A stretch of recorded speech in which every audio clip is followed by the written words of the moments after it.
বিমানবন্দরে মহারাজা বীর বিক্রম কিশোর মানিক্যের মূর্তি স্থাপনের মধ্য দিয়ে রহস্য শেষ হয়ে যায়নি, বরং শুরু হলো রহস্য উন্মোচন।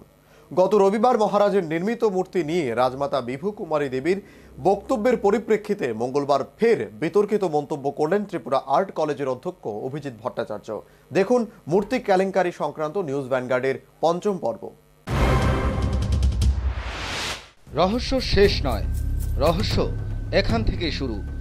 এমবিবি বিমানবন্দরে মহারাজা বীর বিক্রম কিশোরের মূর্তি স্থাপনের মধ্য দিয়ে রহস্যের সমাপ্তি ঘটল বলে কিছু সংবাদ মাধ্যম প্রচার করার চেষ্টা করছে, কিন্তু নিউজ ভ্যানগার্ড মূর্তি স্থাপনের কয়েকদিন আগে থেকেই মহারাজা বীর বিক্রমের মূর্তি নির্মাণ এবং স্থাপন নিয়ে ঘোমটার নিচে খেমটা নাচ চলছে বলে রাজ্যবাসীর সামনে তুলে ধরেছিল।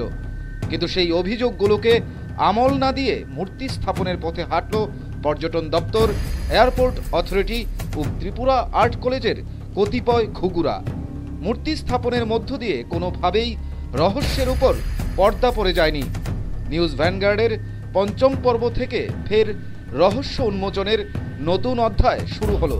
গত সোমবার রাজপরিবারের রাজমাতা এমবিবি বিমানবন্দরে স্থাপিত মূর্তিটিকে চাইনিজ এবং রাগী চেহারার বলে মন্তব্য করেছিলেন, আর সেই বক্তব্য নিউজ ভ্যানগার্ড এই চতুর্থ পর্বে তা দর্শকদের সামনে তুলে ধরেছিল।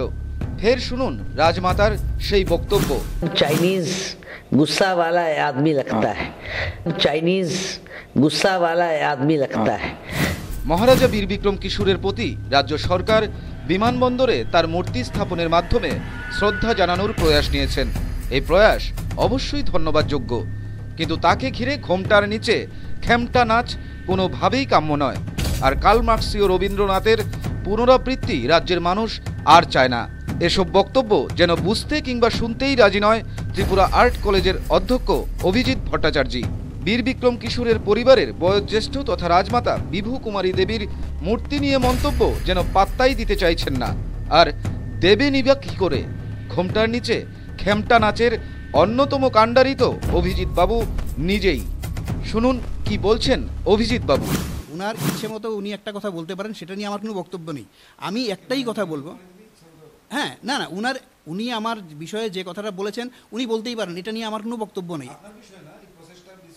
আমি তো বললাম যে উনি একজন এখানকার একজন মাননীয় ব্যক্তিত্ব, উনি একটা কথা উনার বলতে পারেন, সেটা নিয়ে আমার কোনো রকম কোনো বক্তব্য নেই। আমি যাদের কেন আপনার কোনো বক্তব্য নেই অভিজিৎ বাবু? রাজ পরিবারের একজন গুরুত্বপূর্ণ সদস্যা এই মূর্তিটিকে চাইনিজ বলছেন, সেখানে আপনার মতো মূর্তি নির্মাণের মূল কাণ্ডারি কেন এখন সঠিক প্রতিক্রিয়া দেবেন না?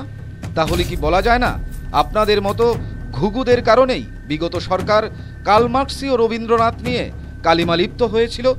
যদি বর্তমান সরকারকে এ বিষয়ে কালিমালিপ্ত করার হাত থেকে রক্ষা করতে চান, তাহলে বীর বিক্রম কিশোরের মূর্তি স্থাপন নিয়ে পুনর্চিন্তা করুন, ভাবুন, বিবেচনা করুন।